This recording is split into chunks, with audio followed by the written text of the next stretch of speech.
هذا جليبيب، عبد قصير أسود أفطس دميم قبيح فقير رث الثياب، يشرب بكفيه من المياه الجارية أو يغترف من الآبار، يأكل كسرات خبز إن وجد، فإن لم يجد يطوي صائما، ينام وفراشه الأرض ولحافه السماء، وليس له من مخدة إلا نعليه في فناء مسجد النبي عليه الصلاة والسلام. يمر يوما والنبي عليه الصلاة والسلام جالس بين أصحابه، ينظر إلى هذا الرجل جليبيب بهذه الحالة، قال: أتعرفون من هذا؟ وإذا بأغلب الصحابة لا يعرفون اسمه، لا يعرفون اسمه، إن حضر لم يعرف لم يدعى، إن غاب لم يفتقد، ومن الذي يحفظ اسم رجل كهذا؟ قال: إنه جليبيب. ثم نادى به: يا جليبيب ألا تتزوج؟ فنظر إلى النبي عليه الصلاة والسلام، لم يتفجع، لم يتأوه، لم يقل: يا رسول الله ما عندي دنيا، ما عندي مال، ما عندي، إنما ما زاد على أن قال: يا رسول الله صلى الله عليه وسلم ومن يزوج جليبيبا في الدنيا ولا مال ولا جاه؟ يعرف أن الناس ما زالوا يحكمون بهذه المقاييس، إنه ينتظر زواج الآخرة. قال: ومن يزوج جليبيبا في الدنيا ولا مال ولا جاه؟ تركه النبي عليه الصلاة والسلام. وفي اليوم الثاني ناداه وهو يمر: يا جليبيب ألا تتزوج؟ قال: يا رسول الله صلى الله عليه وسلم ومن يزوج جليبيبا ولا مال ولا جاه؟ في اليوم الثالث قال: يا جليبيب ألا تتزوج؟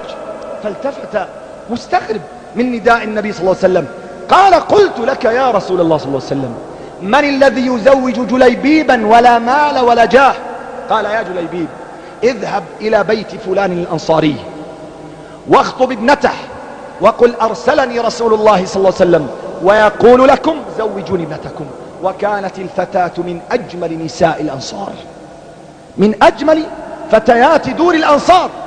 فذهب جليبيب وطرق الباب، أرسله النبي عليه الصلاة والسلام، قال: يسلم عليكم النبي عليه الصلاة والسلام ويقول: زوجوني ابنتكم. فقال الأب: يا جليبيب لا مال ولا جاه، كيف نزوجك؟ وصاحت الأم لزوجها: أيزوج جليبيب وهو على هذه الحال ولا مال ولا جاه، وابنتنا في موقعها وموضعها التي هي فيه؟ وتسمع الفتاة المؤمنة، فتاة العقيدة، فتاة التوحيد، فتاة القرآن والسنة، فتاة قيام الليل، ليست فتاة الدشوش وفتاة التلفاز وفتاة قارعة الطريق والمنتزهات والمحلقات. تسمع الفتاة المؤمنة فتصرخ بوالديها من الداخل: كيف هذا؟ أو تردان رسول الله صلى الله عليه وسلم؟ والله إني أجزت زواجي وإني قبلت به زوجة. قالوا: يا ابنتاه انظريه، انظري شكله، انظري هندامه، انظري ثوبه، لا مال ولا جاه. قالت: والله لا أرد خاطبا أرسله النبي عليه الصلاة والسلام. ويحضر لعرسه تلك الليلة،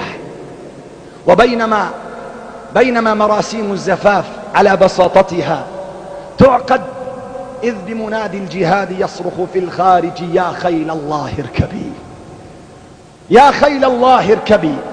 وإذا بجليبيب رضي الله تعالى عنه يترك عروسه في زينتها، في حلتها، في أرق وأعذب وأجمل لحظة وصال ما بين رجل وامرأة، ليلة الزفاف. وإذا به يسحب يده وكأن عقربا لدغت، وينطلق كالسهم من الرمية ويلتحق بصفوف الجيش نحو الغزوة، ويقاتل مع الذين يقاتلون، وتنجلي المعركة، ويأتي النبي عليه الصلاة والسلام ويتفقد أصحابه من الشهداء، فيعدد الصحابة كل الناس إلا جليبيبا لا يذكره أحد. قال: ألا تفقدون حبيبا؟ قالوا: من؟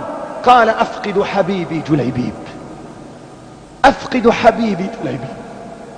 ويبحث عنه النبي عليه الصلاة والسلام فيجده وقد تلوث بالدم وأصيب بجراحات بليغة، وصار وجهه من طين الأرض وترابها، فينفض عن وجهه ويضع رأسه على فخذه الشريف قال جليبيب قتلت 7 من الكفار ثم قتل، أنت مني وأنا منك، أنت مني وأنا منك، أنت مني وأنا منك. ثم أشاح برأسه صلى الله عليه وسلم يمينا. قال أتدرون لما أشحت بوجهي؟ قالوا لما يا رسول الله؟ قال والله رأيت زوجاته من الحور العين يتسابقن إلى احتضانه وأعرفه رجلا غيورا فأشحت بوجهي حتى لا يغار. جليبيب لا مال ولا جاه.